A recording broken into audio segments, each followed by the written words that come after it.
Hello, my name is Ronnie Raviv, and I don't think I really have favorite things, but I have a lot of things that I like a lot, and you can hear all about them in this week's Finding Favorites.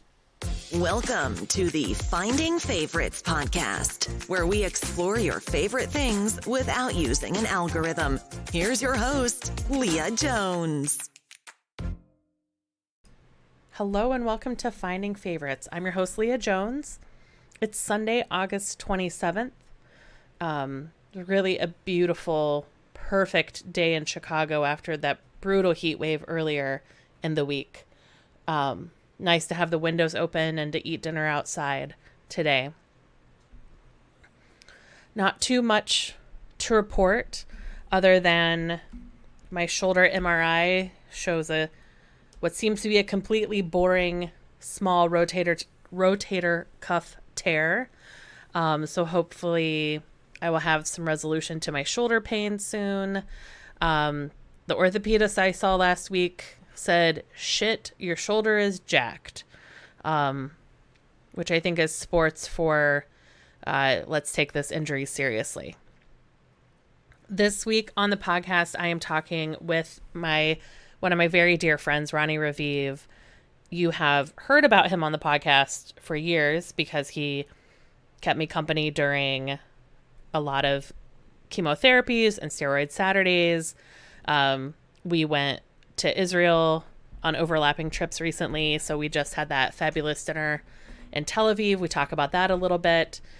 So I twisted his arm and said, come be on a podcast.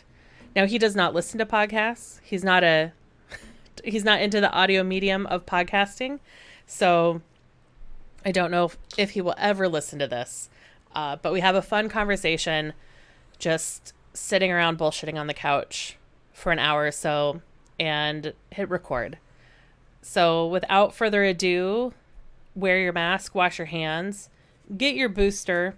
I know a new booster is coming out soon, so I guess wear your mask more diligently while you wait for the new booster to be available.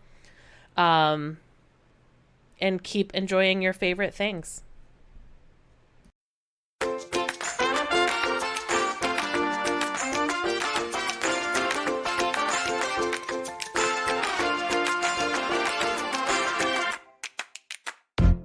Hello and welcome to Finding Favorites. I'm your host, Leah Jones, and then this is the podcast where we learn about people's favorite things and get recommendations without using an algorithm.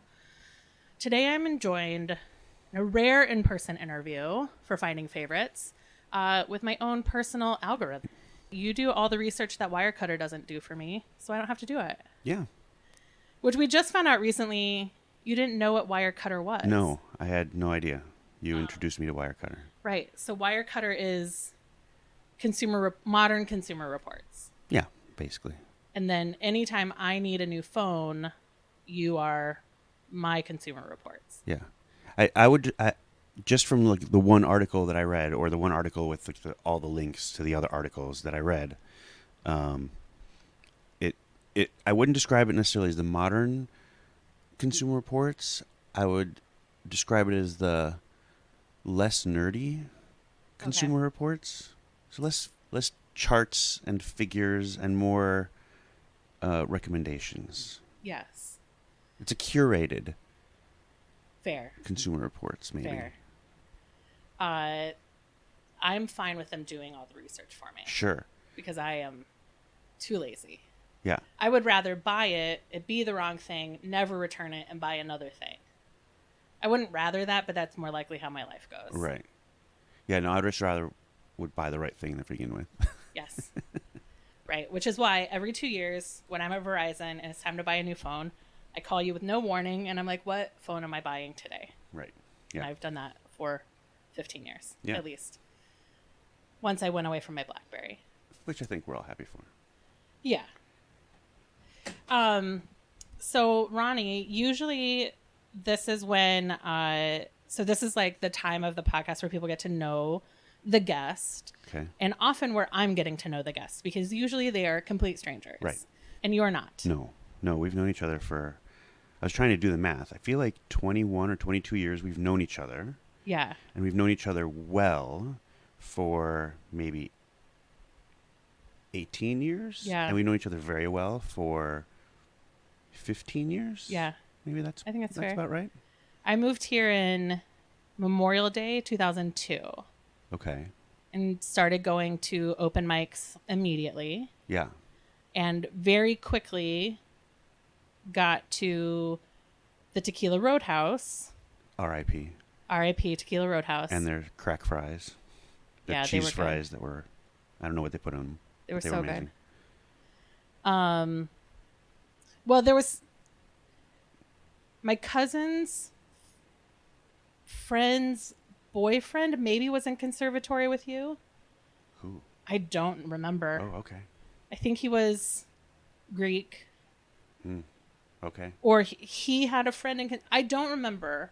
Somehow How? I wound up at one of your conservatory shows. Second At City Second City. Second City Conservatory, right? Which quickly led to Tequila Roadhouse. Yes, because many of the people I was going through group, and that improv group not only did stuff but also held an open mic. Mm-hmm. First at Tequila Roadhouse, then they went to Wise Fools. Yep. Neither of which are around because this is over 20 years ago. Yeah. So it was a mixed bag open mic. Yes, very.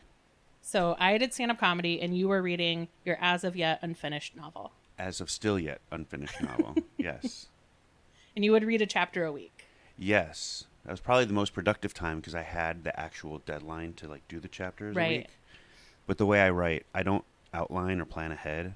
I sort of have to get into the fugue state, which means that every time I sit down and write, I don't necessarily remember what it was that I wrote because I'm in a bit of a fugue state. Right. And that's generally how I read books as well. I don't remember things after. I just sort of get the good feeling of them.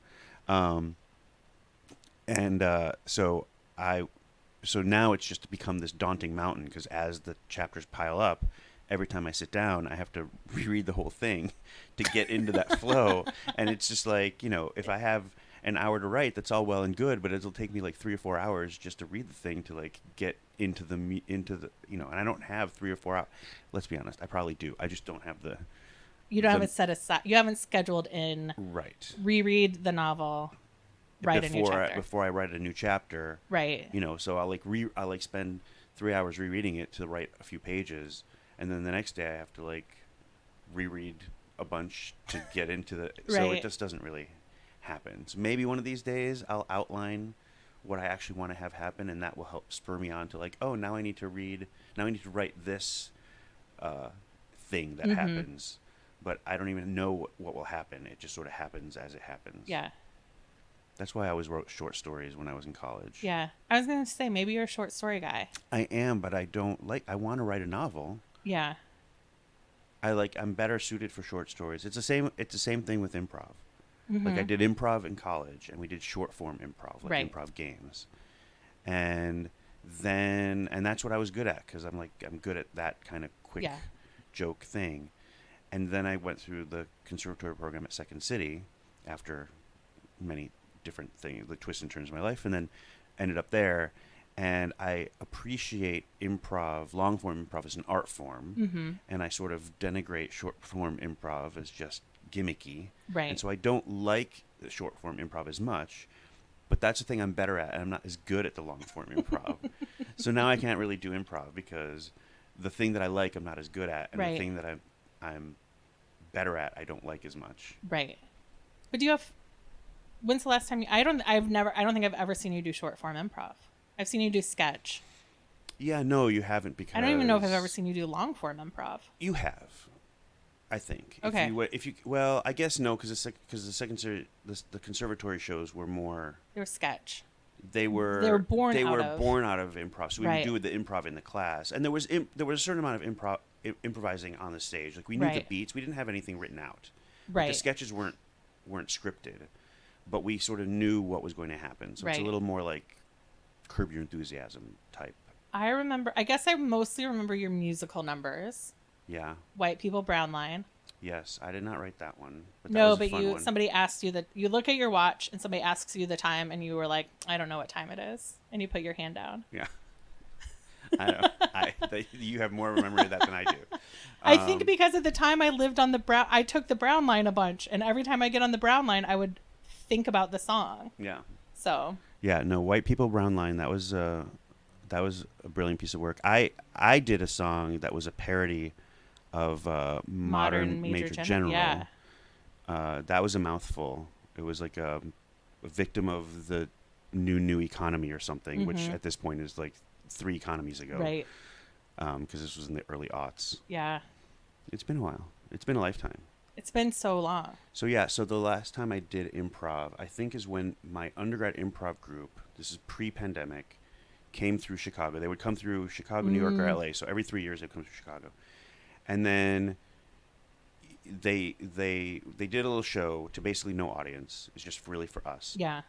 And then they called on the alums to come, and I thought we were just gonna do a quick little scene like what we would do at reunions, like a world's worst, or I like my women or men like I like my blank or whatever. Yeah. But no, they then said, okay, now you're gonna do, now all the alums, now you're gonna do a long form improv. Oof. Which, so when I was going through that group, it's called Quipfire. Yeah. When I was going through it, we only did short form improv. Right. Because it was before UCB. It was before the Herald had made it to New York. Yeah, this was in the early mid 90s. Yeah. So we only did short form improv, and so the only reason I even luckily for me, I had gone through the Second City experience, so I had experience with long form improv. Right. But so this was in I think 2017. Okay. And my last experience with long form improv was in 2002. Yeah. So, and I was by far the oldest alum there. The next oldest alum was from the class of 2009. Okay. So, the next oldest alum, who was sort of complaining that they hadn't done improv in a while, had done it at that point. Quipfire had done long form improv when they were in school, and so they had last done it in 2009. Meanwhile, I had last done it before they were even in school. Right before they were in grade school. I think not quite that far. Not quite that far, but they were in probably junior high the last time I did long form improv. Right. And that only by luck, because previous to Second City, I'd only done short form improv. So I felt like I was a fish out of water, but somehow didn't crap the bed too bad, I guess. I don't know. We did okay. It was only for us, so it didn't really matter. Right. Low stakes, no stakes. Yeah. No stakes improv. Eventually I gave in and I did the 5 classes at Annoyance when I was managing the ice cream parlor. Right. Because also many lifetimes ago. Many, many lifetimes ago. Because I was so tired of people asking me if I did improv. I was like, I do stand-up comedy sometimes. Ironically, because literally everybody who does improv, their families all assume that they are stand-up comedians. Right. Right. It's like, oh, do some stand-up comedy for it. It's like, that's not what I do. I do improv. Okay, well then do improv. It's like, no, it's a group thing. I can't just stand up here and do improv by myself. No. But you did have me come out once and do stand-up comedy for your parents' friends for Purim. Yes. Do you remember that? I wasn't. I don't think I. Well, you were there. I was there. I was there. Would not have gone without you. No. And you did it, and you were brave. They were a welcoming audience. They were a welcoming audience. You had, you had my favorite joke, my favorite Leah joke. Well, we don't necessarily have to. Was it about the date with the little person? No. I remember that one being. No, it was the learning Hebrew. Oh, yeah. That you then needle pointed for me, and I still haven't hung, but I will in my new place. Yeah. Right. So Ronnie helped me when I was learning the alphabet, the Hebrew alphabet. We would go to Jack's for a chicken pot pie, and sometimes I would drag out these giant workbooks and make him help me with Hebrew. And when I had finally gotten really confident that I could know the alphabet in order, I was like, Ronnie, I have learned everything from Aleph to Zion. Which, translated from A to Z, except it's really more like, if you're familiar with the Greek alphabet, from Alpha to Zeta. And that's the 7th letter of the alphabet. Yeah. So for Ronnie's 40th birthday, I cross-stitched him something that said Met Aleph Ad Zion. Yeah, from A to Zeta. Right. So essentially, right. I've learned everything from A to F. Yeah. Which honestly, appropriate. Yeah. Because I had not learned Hebrew from A to Z. Like, No, probably not. I can't even function anymore. My Hebrew used to be better, but everybody in Israel's English got way better, and also technology got way better. Yeah, it's not as important anymore. No. But I remember that crowd really liked that joke. Right. Because it was a crowd of Hebrew speakers. Right. So they were all right there. That was the crowd flip. It was the only crowd I for didn't have to sure. explain the punchline to. Yeah. The one time. Like we just did here. Right. But jokes are always better when you have to explain the punchline. Mm-hmm. Yeah. Right. So I did improv at Annoyance, but I've never performed it outside of a class. So It's all right. that's fine with me. Yeah, it's okay. I understand it, and I understand I don't want to do it. Yeah. Yeah, I'm sort of right there with you. It took me a longer time to understand that. Yeah. That you didn't want to do it anymore, or to understand it. Both, I guess. Yeah. Because I was in because I started with the short form, Right. which is like the games and the jokiness. Right. The Whose Line Is It Anyway? The Who's Line. That's exactly You're what we based rewarded it on. for puns and jokes and dad jokes and Yes. quick thinking. Right. Yeah. Which is what I was really good at. Yeah. That's what you're still really good at. Yeah, I think so. I'm okay at it for sure. Yeah. But when it comes to like improvising long scenes where you have to like react and have emotions and whatever, I'm not as good as that. Not as good at that. That's how we met. And then comedy ended. Comedy didn't really end. I got transferred to London. So I was like, and you finished Conservatory. And I think by the time I was back from London, I think the Tequila Roadhouse might have been closed. I think it was around for maybe a little longer than that, but they were no longer doing the open mic. Yeah. Yeah, and we ran into each other at a board game. It's a bar on Addison. Starts with a G. Guthrie's? Guthrie's.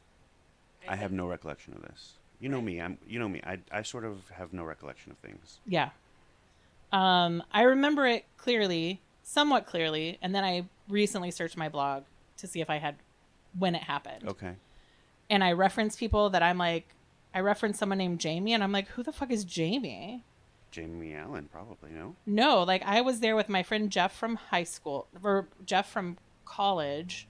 Jamie might have been his girlfriend at the time. Oh, a girl. Okay. Yeah. I don't know. Like, I don't know the description of the people that I say I walked in with. Oh, okay. And then you, because I had moved to London and quit comedy. And we figured out, like, oh, hey, what's up? Sold your number. And so then we went for chicken pot pie. Nice. Shortly thereafter. Yeah, that Yeah. chicken pot pie was so good. Yeah. So, alas, it's gone. Also, R.I.P. Jack's. Yeah. And long before they were closed, R.I.P. the chicken pot pie. Right. R.I.P. the chicken pot pie, more so than Jack's. Yeah. And then the Diag. Yeah. Both R.I.P. Yeah. Yeah. But yeah, the chicken pot pie was gone long before that, and that was really the big tragedy of the whole thing. Was the chicken pot pie gone before your ability to process dairy? No, it was worth it. Yeah. No, my inability to process dairy disappeared before the chicken pot pie did, but it was worth it. Yeah. That's another conversation locked in my brain because it was so insane. Because you picked me up from the Fullerton station and you pretended like I had any choice about where we were going to dinner. Right. Which was nice of you to pretend. Right. And then you said, Leah, you know the type of chicken pot pie that you dream of?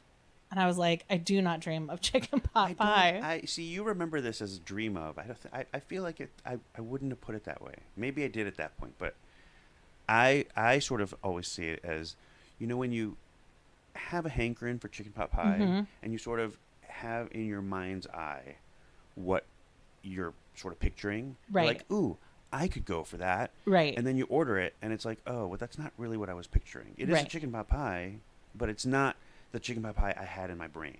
Yes. This place had that chicken pot pie. Yeah. And I was very skeptical Of course. As was everybody I told this story to and brought there.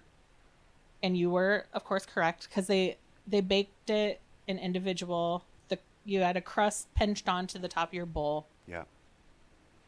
But it was beyond that. I think it was like the sauce, the like a la king sauce or whatever it is. Yeah.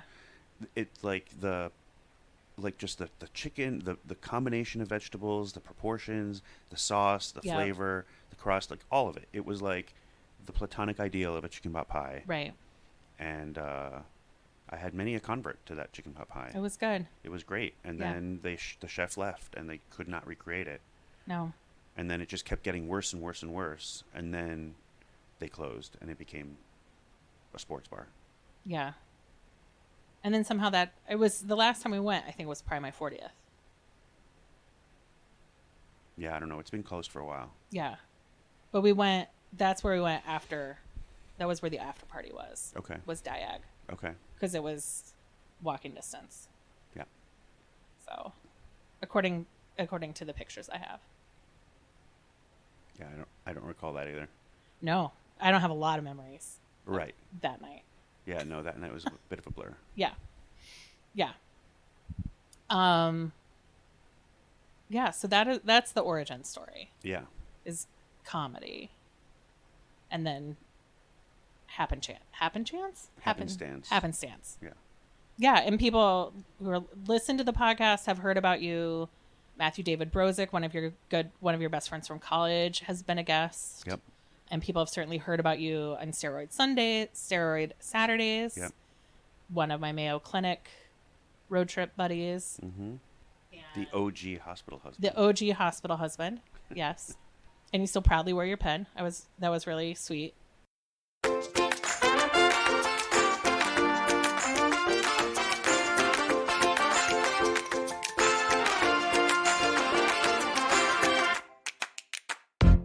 So one of the things when we talked about favorite things, like what would you talk about as favorite things? First, you were like immediately, I don't have anything. No, I've been racking my brains, and I have no favorite things. I have a lot of things I dabble in and things that I like. Right. I like a lot of things. Yeah.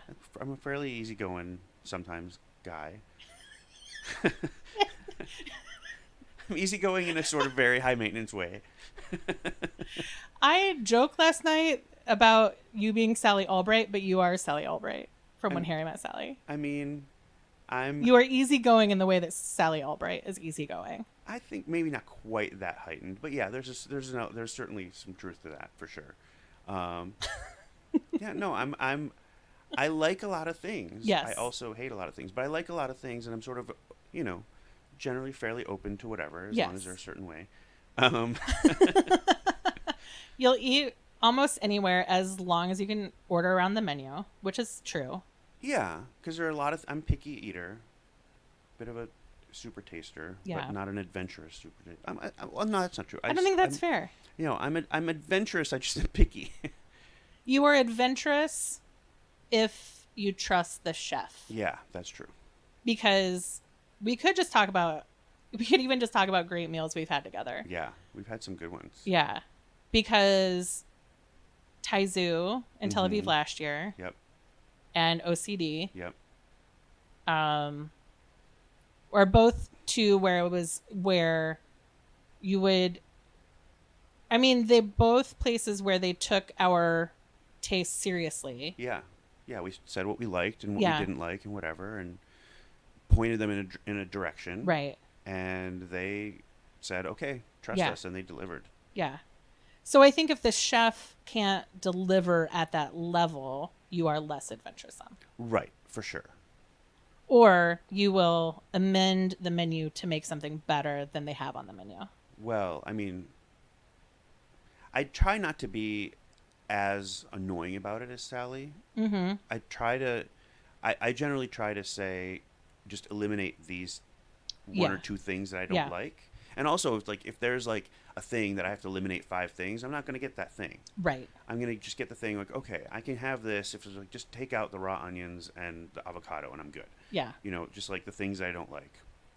Yeah. I don't try to like have them do a concoction, except for if there's mac and cheese on the menu and there's chili on the menu. that's a thing where things have to be put together. Yes. Because that's amazing. Chili mac is the best thing ever, and I don't know why any restaurant that has chili and that has mac and cheese does not have a chili mac option. It's silly. Yeah, it is. I do think we have to get... The Perch doesn't have mac and cheese, right?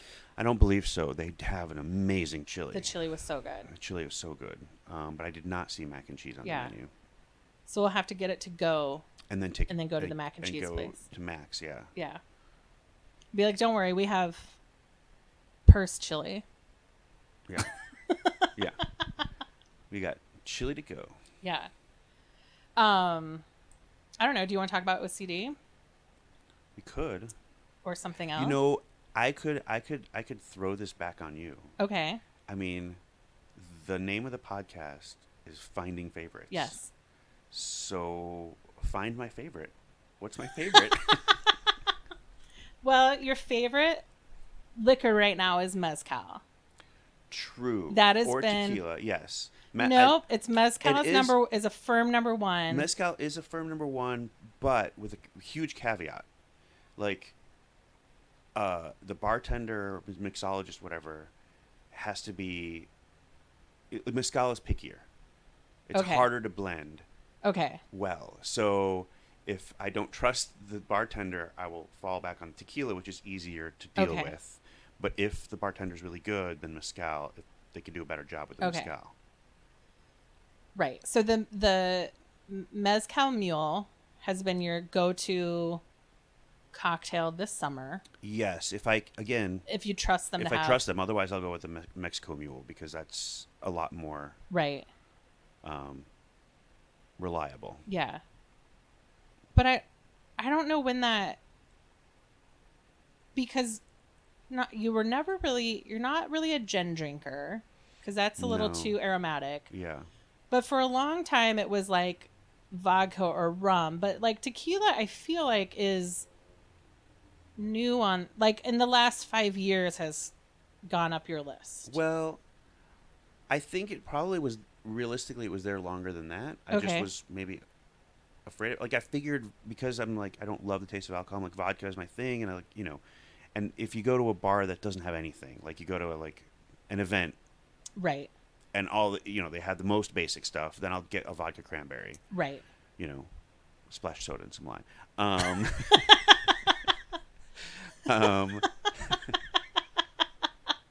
But if there's a place that, and then for a while I was like, oh, but if you have ginger beer, I'll do a Moscow Mule. Yeah. And then I discovered the Mexico Mule, and that it is so much better than the Moscow Mule. Right.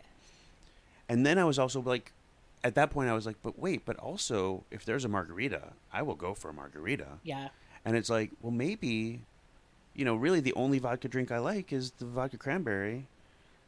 And I like the Mexico Mule. That's my fallback. Right. My go-to. And I like the margarita. Right. Maybe tequila's my favorite. And so then I'm like, you know what? Maybe I'm a tequila guy, and I didn't know. And then I discovered the Mezcal Mule, and I'm like, wow, that just elevates the Mexico Mule to a whole new level. But you go to a bar that doesn't know what they're doing, a Mezcal Mule is gonna be a little more hit or miss. Yeah.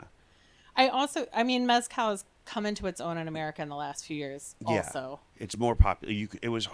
There were times where there are a lot of bars that still don't have it. But yeah, and I also suspect, as you and your friends, as like all of our paychecks have changed, and our base level tequila has changed in our houses, like I think there's like. We're older, we're middle-aged now, so we're not getting like the cheapest tequila, and none of your friends have the cheapest tequila in their house, and so like I also think there's something to be said for like access to better quality tequila.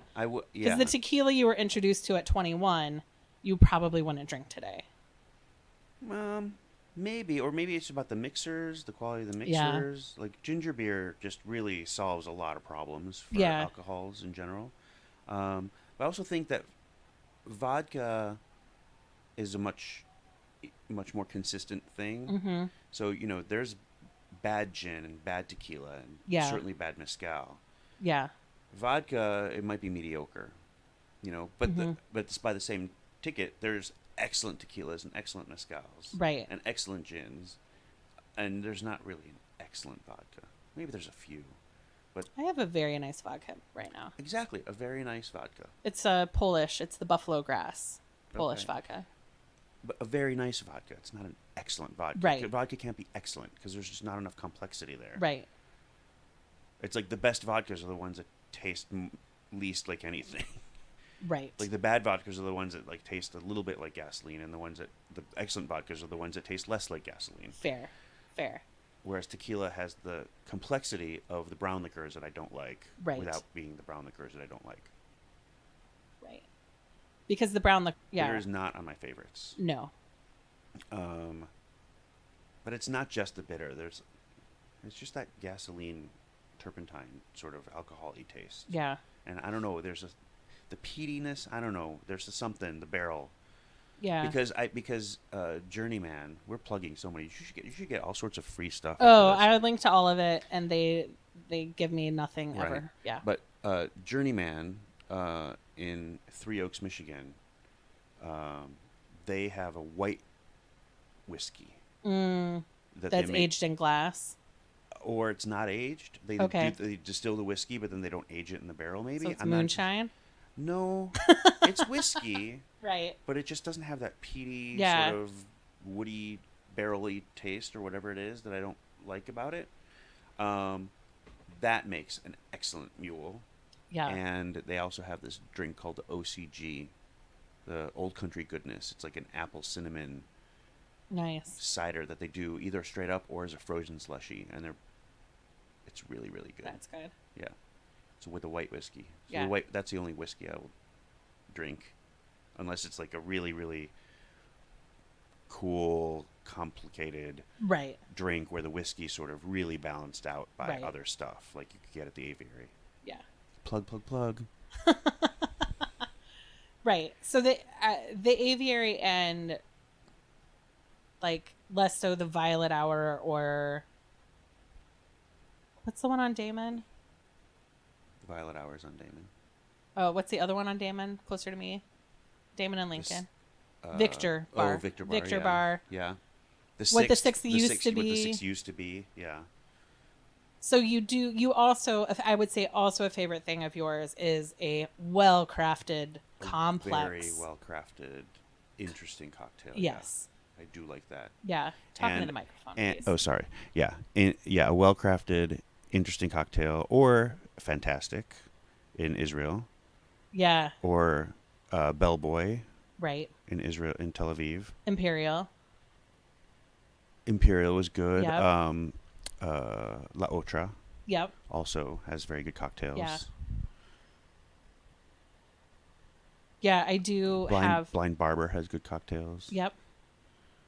There's another place that has had really good cocktails. I can't remember. There's a lot of places with good cocktails. Yeah. So I think that is. I think like if you're in a new city, not that you go to new cities often. Right. No, I don't. If you are returning to a city, so like my friend Dave, he uses Hard Rock cafes as like an excuse to go to a city. He collects going to them just because it gives him a reason to put a city on his itinerary. 'Cause in and of itself, that's a in and of terrible itself. excuse. Eh, But if it gets you to a new city, it I guess gets it you gets there, you right? there. It gets you there. But it's a terrible underlying excuse. it lets him check off boxes. Yeah. Right. There's a list he can check against the list. Okay.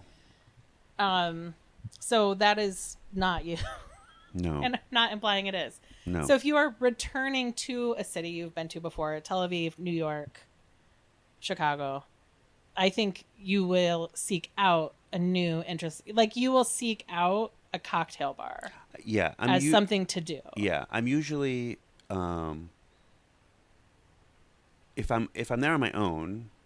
No, that's not true. Look, I'm usually there with somebody, Right. visiting somebody, seeing somebody. Yeah. So I will get from them what's the good cocktail Right. bar. So I went on business to Copenhagen, and so I Yeah. made sure that our business contacts told me where the good cocktail bar Right. was. Yeah. Yeah, that's fair.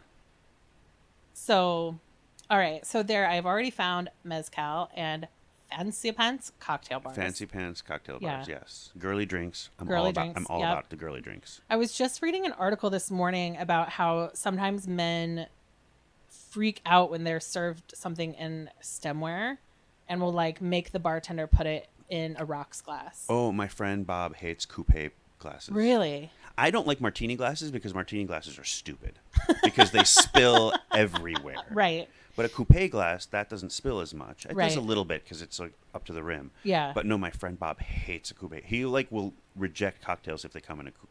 Like he not if they come to him that he won't reject them. But he was like sometimes if he remembers he'll say, "Does that come in a coupe?" He's like, "Oh, then I don't want it." Yeah. I mean, I will sometimes say, like, is it up or on the rocks? And I will Right. often ask for something that's served up to be served on the rocks. Yeah. But that's because I love ice. Right. Yeah, that's a whole different thing. And not because I hate... I love ice. I will drink it way too fast in a coupe. Like, if there's not ice in it, it's just... Might as well just be a shot. Right. So... I don't know why. I feel slow like myself down. I do a good job of sipping when it's in the coupe glass. Yeah.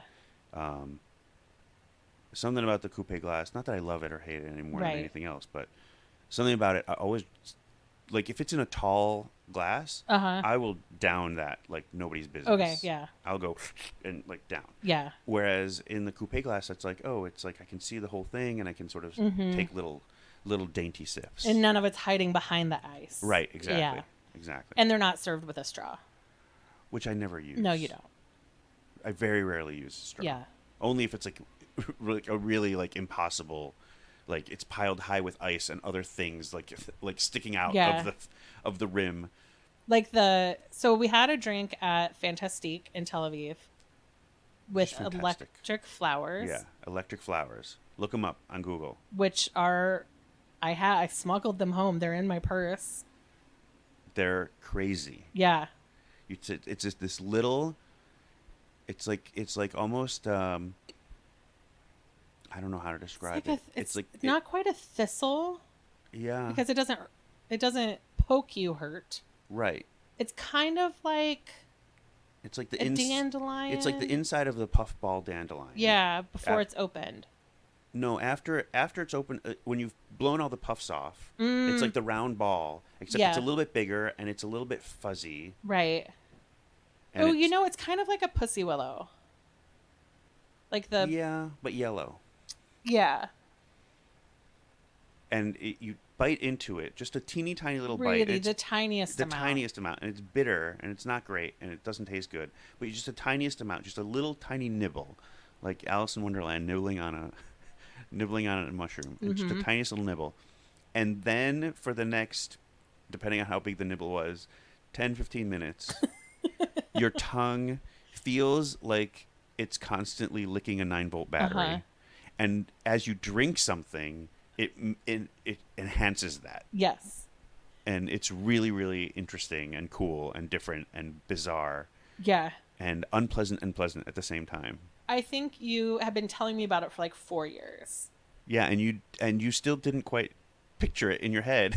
No, even once it was in my mouth, I did reality. not. It was so insane. It was, you are as giddy right now as you were in the moment. It was so wonderful to see the horror, the look of horror and shock on your face of like, what is this? What have I done? What is happening to my insides of my face right now?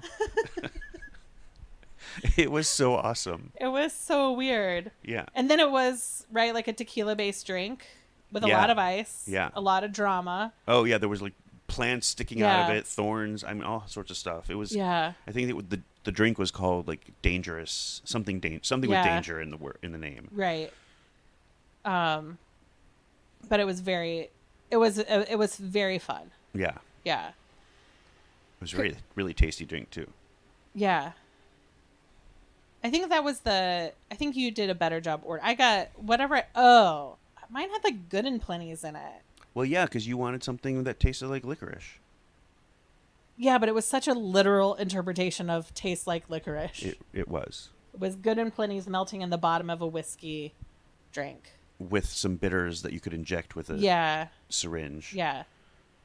It was dramatic and creative, but not delicious. Right. I mean, it was fine. Yeah. It was, but I'll never order it again. No. My drink was better, but honestly, the best drink was the one that we ordered with the electric flower. Yeah. It was very funny. Which just for the gimmick would be fine, but it was not just a gimmick. It was a really, really good drink. Right. Really well balanced with the gimmick. Yes. Yeah. So that was great. And I had gone to La Otra earlier in the week in Tel Aviv and had some very nice cocktails too. I don't remember what they were because it was all tequila. Yeah. And very few Mexican restaurants in Israel. Yeah. A little surprising.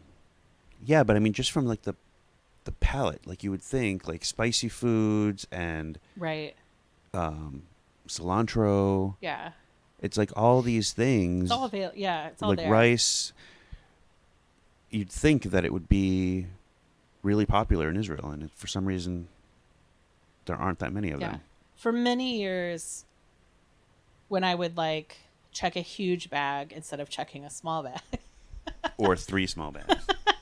3 medium-sized bags.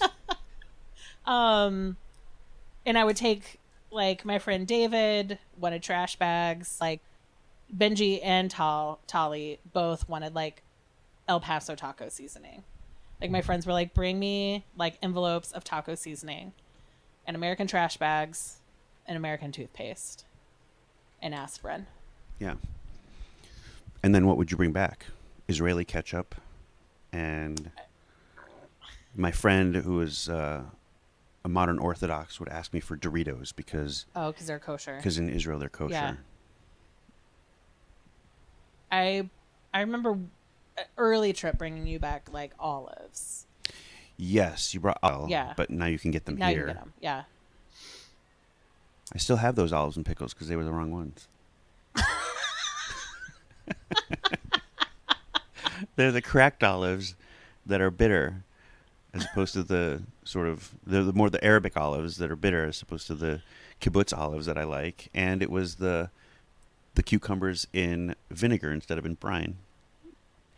I still have them. It's been they're in my pantry. It's been at minimum 10 years that I gave you those, possibly longer. I think more like 8, but yes, it's been a while. They're in the back. Probably not. They're not.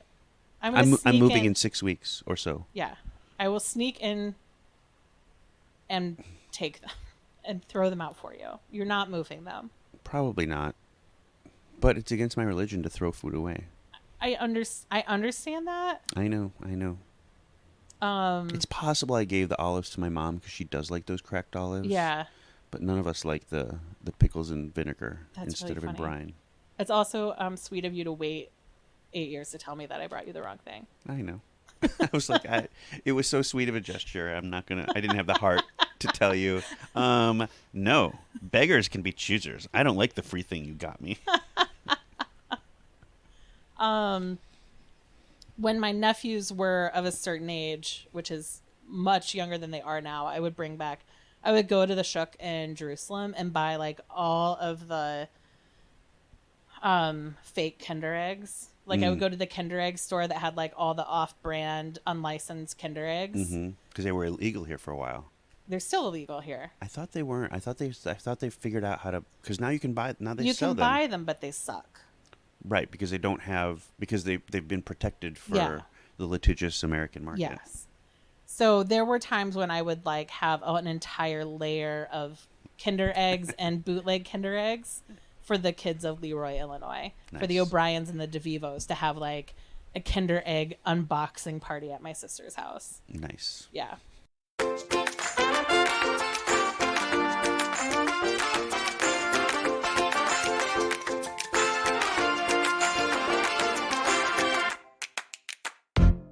Okay, other favorite things of yours. You consume a lot of TV for someone who is not a TV critic. Right, I do. I used to consume a lot more, admittedly.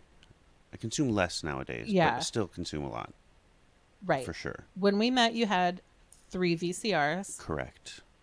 And then you worked on a client. On the TiVo account, that's fine. TiVo account. Yep. And so I got a TiVo that can record 6 things at once. Yeah.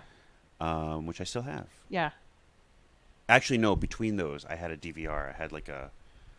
I had a Windows Media DVR that could record 4 things at once. Yeah. But the hard drives kept going out. Yeah. And then I got the TiVo, and I have that to this day. But now I'm not going to have cable in my new place. Right. So I'm going to have to figure out what's going on with that. It's a whole new era. It's a whole new era. Yeah. Because YouTube TV isn't going to quite do it for me, but I'm Right. not sure that AT&T DirecTV is going to do it for me. But like I can get internet for sort of free because the building has internet, Yeah. but I don't know if it's reliable enough, and it won't have the AT&T. Like I'd have to pay extra. So do I want to pay the extra? It's a whole big thing that I have to sort of figure out. It is going to be a major lifestyle change. It is going to be a major lifestyle change. But what is your origin story with TV? Like, how did you when did you go from 1 to 2 to 3 VC? Like, when? I've only ever known you as someone with a huge queue of TV to watch, but I don't know why you watch so much TV. I don't either. Because it's good escapism. I always liked watching TV. Like I had a TV. I got a small little TV.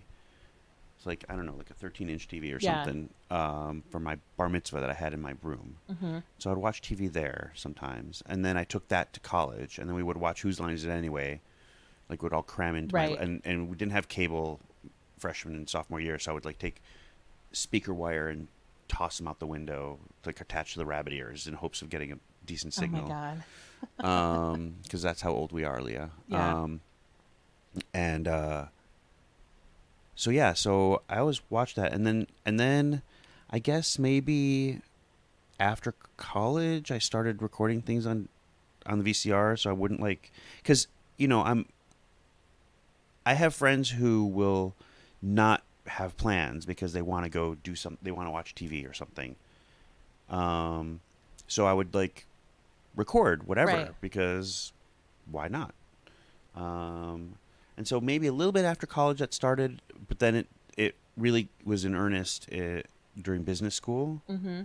That's when I collected sort of like a second and maybe even my third VCR in business school, so I could record things but not miss out on social occasions. Right. And also there's an additional advantage to that is because if there's an hour-long show that you record, you can zip through the commercials and watch it in 45 minutes. It's very efficient.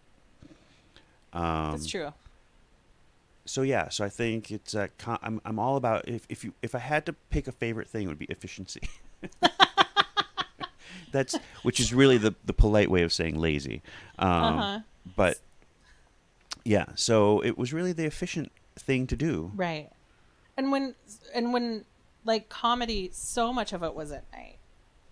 Yeah.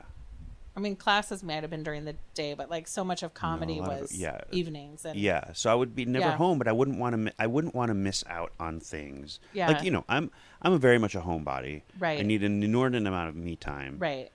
I don't like having plans day after day, like night after night after night after night after night. Right. I will, even if I'm enjoying all those plans, it just I get stir crazy. I need my me time. But I don't want to be the kind of person who misses out on plans with friends because, oh no, I have to watch this at home. Right. I feel like, you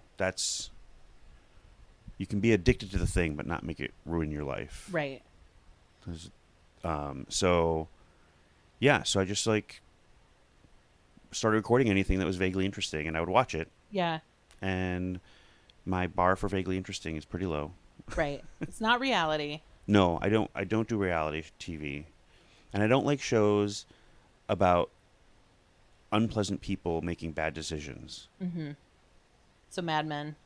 Yeah, Mad Men, Breaking Bad. I watched a few episodes. Yeah. I'm like, Succession.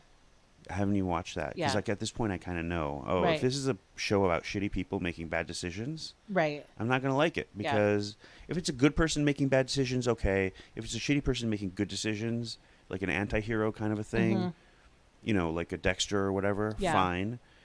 But if it's like a crappy person who's making bad decisions and gets in trouble for their bad decisions, I'm not gonna root for them to get out of trouble. You did this to yourself. Yeah. Why do I care if you get out of it? That's how I felt. I feel like I watched the pilot of Girls, the TV show. It was on HBO. Yeah, yeah. Lena Dunham. Yeah. Adam Driver. Yeah. And I think I watched the pilot and I was like, oh, I agree with the parents. This show is not for me because I think the parents should be cutting her off. And then I think that was like one of like 5 episodes of the whole series that I ever watched because I was like, no, I think she should be cut off and have to like figure shit out a little bit better. Yeah, I think that was on during the years that I didn't have HBO. Yeah. Because I had HBO for many years while I was, when I first moved into my apartment because for some reason the cable company screwed up and it wasn't scrambled. Great. So I had free HBO and Showtime, and then one day they caught on and they re-scrambled them, and it's not like I could pick up the phone and call them and say, "Hey, how come you scrambled the channels that I'm not?" Why did my free cable that I'm free not paying channels for? go away? Yeah. So I, watched the first several seasons of Sopranos and Yeah. the first couple seasons of Curb Your Enthusiasm, and then I lost HBO, so then I didn't watch those shows anymore. Well, Sopranos was on Sunday nights right before the Tequila Roadhouse open mic. So sometimes people would watch it at Tequila Roadhouse in the front in the bar and then go to the back for the open mic. Yeah, maybe. I recorded it. Yeah. Right. You're going to have to find a whole new system. Yeah, well now it's streaming DVRs, so you could just have to like hit it, but from what I read, they're not good about time shifting. Yeah. Like in my current on the TiVo, I can say, okay, record this show like when it's supposed to be, but then keep recording for another, 3-5 minutes, another hour and a half. Like if there's a baseball game on before or a football game on before, and they're gonna like start it late, I can just keep recording. Yeah. But now with these online, these streaming DVRs, you have to sort of set to record the show after it because they can't like extend the show. Oh. And they don't know well enough, but you might be able to go back I don't know. It's a whole complicated thing that I'm gonna have to figure out. Yeah. So yeah, TV is sort of a favorite. Yeah. But again, like I have a lot of things I like, but none of these are my favorites. The Cocktails is probably the closest at this point, but like people ask me, "Oh, what's your favorite show?" If you watch so much TV, I don't have a favorite show. It's just like I watch a lot of shows. Yeah. I don't have a favorite. Yeah, efficiently. I don't have a favorite though. Yeah. I have a bunch that I like. Some I like more, some I like less. But I'd be hard pressed to even say what those are. Yeah. I also, it's like with books. I watch a TV show or a movie or a book, and I get the good feeling of it in the moment, and I appreciate it. I enjoy it in the moment. But then ask me what it was about. Right. Man, I'll have a tough time. Yeah. I just like, it goes out of my head. I'm like, oh, I remember I liked that book. What's it about? I don't know. What happens in it? I don't know. I just remember that I came away thinking it was a great book. Do you ever come away thinking it's a bad book? Oh, yeah. Okay. But I'll still read it. There's only, I think, 2 books on my list that I have started and not finished. Which are? Moby Dick. Okay. And Gravity's Rainbow by Thomas Pynchon, okay. Which is weird because there was a time period when like every book I was really enjoying and reading, everybody was describing it as Pynchon-esque, and I'm like, well, it's weird that the one book that I didn't finish is by Thomas Pynchon, but all these Pynchon-esque books I liked. I thought you were going to say Moby Dick, either because you have told me before or because in the air affair she is sentenced to live until she finishes the most boring book in the world. Book, Air Affair, and I don't remember. I have no recollection. It's not of this. in Air Affair. It's further along in the series. I've read the whole series, and I have no recollection of what you're saying. This is what I'm talking about. I have no recollection of these things. Yeah. It is. It's one of my top books I recommend to people. It's a good series of books for sure. Especially if people are readers, you're rewarded for being a lifelong reader. Yeah. In his books. Yeah, and there's good wordplay, and it's just clever. Yeah. Yeah, it's good stuff. Yeah, Jasper Fforde is very good. Yeah. I'm very much looking forward to eventually reading the sequel to my favorite book of his. The Shades of Grey. Shades of Grey. Yeah. Not to be confused with 50 Shades of Grey. Right. Shades of Grey is an awesome book. Again, don't ask me what it's about because I don't remember. I just remember thinking it was an awesome book. Do you want me to tell you what it's No, about? I know it's. I vaguely know it's like people can't see certain colors, but some people can see certain colors, but not all of them. But then some people can, like, the more of the spectrum you can see. I don't remember what it signifies, but I just remember there are people who can, like, see greens and people who can see reds, and there's, like, sort of. But I don't really remember anything beyond that. The caste system is based on how colorblind you are. Right. With the people with the best vision at the top, and the most limited vision are at the bottom. But even the best vision, it's like they still, can really only see one spectrum of colors. Right. And it's a coming of age story because at the age 16 you take the test. Right. You're allowed to live without a caste until you're 16 or whatever, and then you take the test. And it is the protagonist, I believe, is realizing that if his parents are who his parents are supposed to be, he should not be able to see what he can see. Right. So his mom stepped out to get the kid better vision, of a chance of a better future. You don't remember any of that? That part I don't remember. Yeah. No, I like read the book, I enjoy it in the moment, and then I just come away with a good feeling. Yeah. No, I'm excited for the sequel too. Yeah. Yeah. Yeah, because for a long time it looked like he wasn't going to do the sequel because it didn't sell that well, even though it's his best book, like, by far. Yeah. Like, all of his books are good, but that one is the best book by far. I think about him a lot during this current war in Ukraine. Why is that? Because a detail you don't remember from the air affair, right, is that the Crimean War has been ongoing for 20 years. Okay. And everybody in the UK eventually fights in the Crimean War, and it's unending. Yeah. I vaguely remember something about the Crimean War. Yeah. And so when it was annexed ahead of the war a couple years ago, I was like, is Jasper Fforde, like, actually psychic? Because it was like that.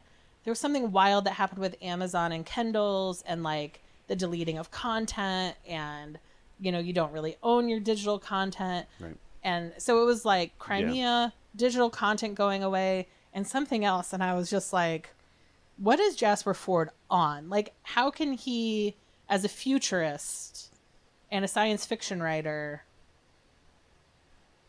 have such a clear vision of where things are going? Especially since it was written in such an almost absurdist, fantastical way. Right. Like, nothing here is even remotely close to reality. Right. Yeah, I forget what your air affair is from. I think the 80s, maybe? Or no, like when it was published? Or when it was it's published. Oh, it, like, takes place in, like, what feels like the 80s. Yeah. But I think it was, I'm looking at my early aughts, I'm maybe? looking at my bookshelves as if it's there, as if I haven't loaned it out for the 50th time, right? I've given it to so many people. I mean, I can look. Oh, it takes place in alternative 1985, right? Published in 2001, according to Google. July 19th, 2001. So pre 9/11, but not much yeah. pre 9/11. But pre Kindle. Yeah. Yep. Amazon existed. But barely. Barely, and only for books. Yeah. Yeah. All right. Cocktails, efficient TV watching. Mm-hmm. Chicken pot pie that doesn't exist anymore. Right. Trustworthy chefs. Yeah. So, which dinner do you think was better, Taizu or OCD? Oh, OCD by far. Yeah. I mean, Taizu was great, but OCD was amazing. Yeah. OCD was some of the best food I've ever had. I was so nervous. I got so anxious that week leading up to it. That we had oversold? That we had oversold it. No. I wasn't nervous about that. I knew no matter what, it was going to be good and fun and an experience and interesting. Yeah. And it was all those things, Yeah. but it also was delicious. Yeah. It was just a remarkable meal. Yeah. And every bite, with one exception, was phenomenal. For me. There was just that one salad that was a little too sour. The charred lettuce, Okay. the charred greens, Yeah. and the lemon Yeah. sauce. Oh yeah, you have a thing with sour right now. Yeah. Yeah. And I made a face. I made a face when I tried it, and I saw the staff see me make the face. And I was like, oh, it was like unintentional. Right. Because everything had been so perfect. Yeah. And even that one I appreciated, but like I'm just off. Yeah, no, it just hit your jaw Yeah. in the sour spot. Hit me hard in the sour spot. I still am thinking about the freeze-dried parfait, the cloud. Oh yeah. Which you would think that the top layer of it would be the melty part, would be the melt in your mouth part, and the bottom layer would be sort of like but it was the opposite for me.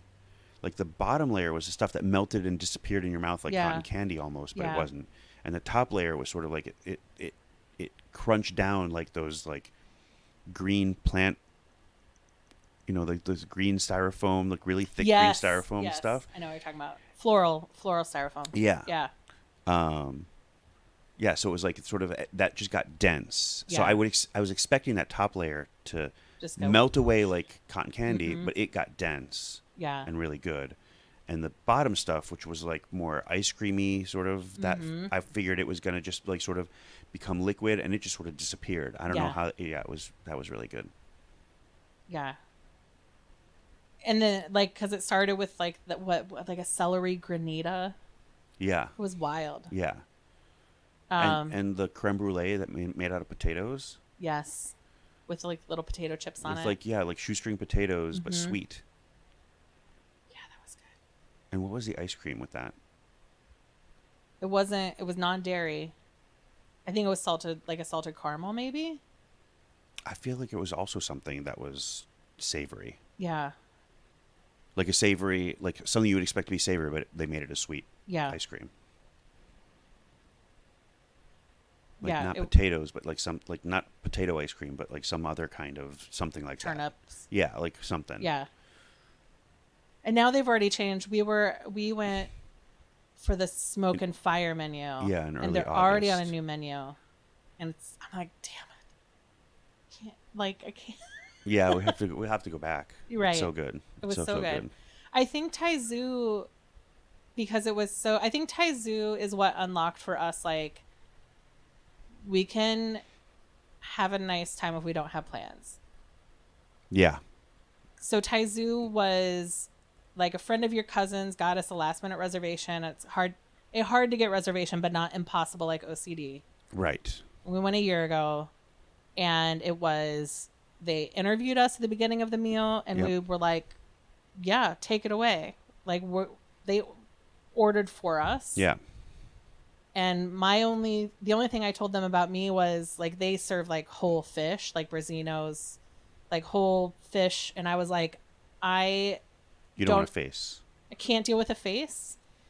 I'm already embarrassed thinking about how to eat that in public. Right. So like I don't want the full fish. But other than that, like I'll try anything. Yeah. And that was such an amazing dinner because it was just like we didn't know what we were gonna do. Yeah, we didn't know what to expect. Yeah. Yeah. We're very good at the we've had incredible luck with the spontaneous dinners in the last few months. Yeah. For sure. Yeah. Like your birthday was awesome. If we had made all those reservations, it wouldn't have worked. No, we couldn't have planned that. Yeah. The one thing we did plan. Yes. But we just decided to skip it at the last minute. Yeah. And go completely planless. Yeah. To like the busiest part of town for like restaurants, like where you can't get rereservations for anything. No. And we just went to 4 different places, all without reservations. And it ended up we just went from place to place to place, all within like a block and a half. Yeah. Because that's all I could do at the time. Right. Yeah. Blind Barber for drinks. Yeah. And then Duck Duck Goat Duck Duck Goat. for a last minute dinner, Right. like open table reservation. Yeah. Yeah, that we did make a reservation, but then like literally just walked across the street 2 minutes later. Well, yeah, we like looked up. Yeah. It's like, oh, look, they have a table at Yeah. 6:15. It's 6. Let's go. Yeah. We put our name down and Yep. went. And then Rose- and before every stop, we went to Aviary and tried to get in at Aviary. Yeah. So We tried to start the evening at Aviary. We were denied because it was closed for a private event. yeah. So we went to get drinks at Blind Barber. Yes. Then we went to dinner. Then we tried to go back to Aviary. Yeah. And were denied again. So then we went to get dessert. And we said, where would you go for dessert? And they told us about Rosemary, this Croatian restaurant, Yeah, it's like... which you have now been for dinner and I have not been yet. Yeah, it is really good. Yeah. So then we just like, so Rosemary also very hard to get a table at. Like Yeah. I've looked. Yeah, it's And I'm not like, it's not an easy get for No. sure. but we just waltz in. And they sat us like at the kitchen, Yeah. like at the counter at the kitchen. We were the only ones and Yeah. just had dessert there. So we had like 3, we ordered 2 and they brought us a third because they knew it Yeah. was my birthday. Yeah. So we had these amazing desserts there. And as soon as they plopped them down, we get a text from the Aviary saying, "Okay, you can come over." Yeah. So we just downed our desserts and wandered over to the Aviary and had a nightcap there, and Yeah. it was a really good evening. It was a fun night. Yeah. Yeah. So we've had good luck. And we had good the night before your birthday party Mm-hmm. where we went to Frasca. Yeah. Frasca? Frasca. Frasca? Frasca. Yeah. Oh my God. We ordered so much food. We ordered so much food. Delicious. Got a table right before it started to rain again. Right Yeah. before everybody from the patio had to come inside. Yeah. Tremendous luck. Yeah. Um, A few other, like 1 or 2 other places too that we just lucked out on. yeah, like we went to Tango Sur after we saw Oh, yeah. Oppenheimer. Yeah. And That- just like, yeah, we're just like, hey, let's walk towards your car and then maybe go drive somewhere. It's like, oh, or we could go into here. Right. Oh, and then, and a few months before that, we went to Bar Roma, Yes. where my friend's husband is the head Is the chef. chef, And yeah. so we went there and just like got a table there. Mhm. Also not a particularly easy get. That's a pretty popular place. Yeah. And because it was the day after. And it's the day after 420. So I go and I brought the say hello to my friend, and he's like, "Oh, I'll bring you some dessert," which he then also brought us a salad because he decided that we weren't eating healthy enough. Right. So he brought us a salad, and then he said he would bring a dessert. He brought CBD. 2 desserts and their leftover CBD-infused chocolates, Right. which were so good. Yeah. And we were like, hello, fellow kids. We will have your CBD chocolates now. Right. Yeah. Yeah. So we have had good luck in the last year or so. Like, I mean, even in Minnesota last year, in Rochester, we had some good meals. Yeah. That Thai place was delicious. The Thai place was delicious. The pancake place Yeah. was outstanding. That was so good. Yeah. The Pankekin or whatever Mhm. that place was. Yeah, that was really good. Yeah. So we found some favorites. Yeah, good meals are my favorites. Yeah. Well, and that's like your whole, you're from a family of people that like good food. Yeah. So the bar is high. Yeah. But even if it's food that I won't like, Mm-hmm. like I have a pretty good sense of what people like, so I always like picking things for people Yeah. for menus. Like, oh, here's something that you will like. Yeah. And I'm usually pretty spot on.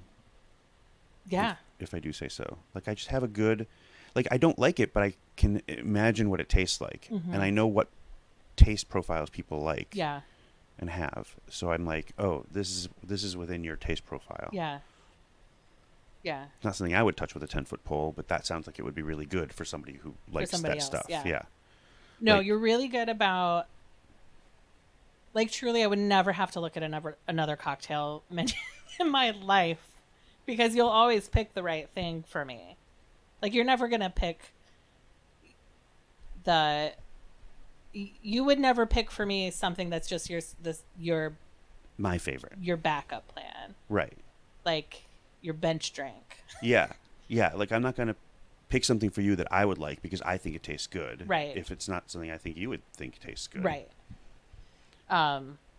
Yeah, so I think I could truly abdicate decisions about cocktails to you, and I would be fine.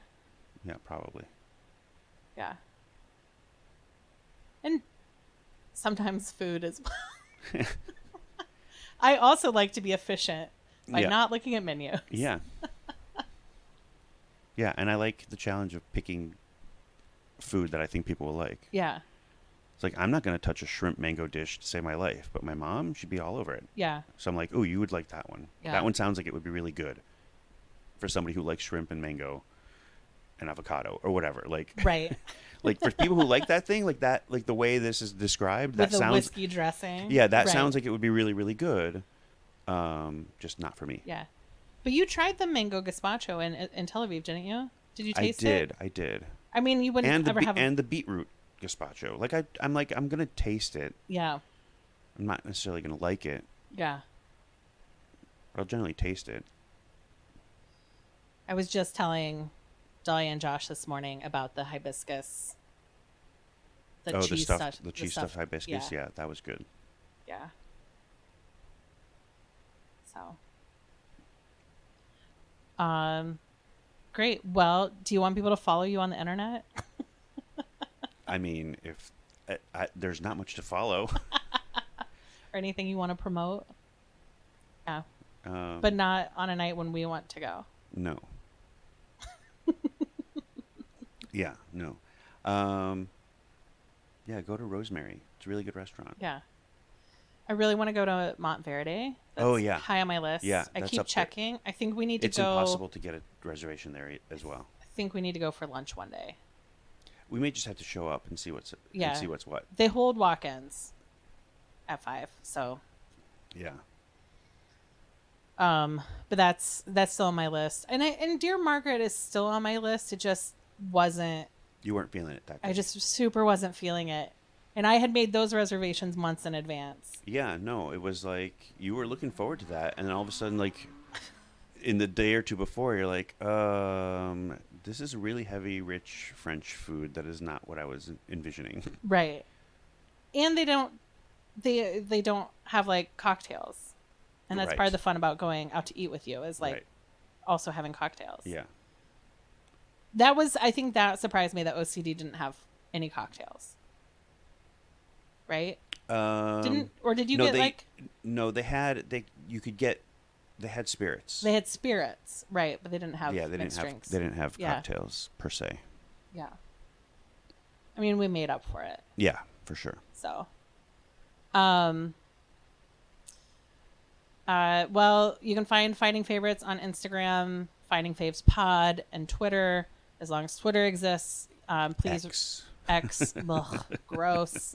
Rate and review on Apple Podcasts or Good Pods. If you listen on Stitcher goes away soon, so switch to Good Pods or Pocket Cast or something else for podcasts, and keep enjoying your favorite things. This is fun. Yeah. Thank you for listening to Finding Favorites with Leah Jones. Please make sure to subscribe and drop us a 5-star review on iTunes. Now, go out and enjoy your favorite things.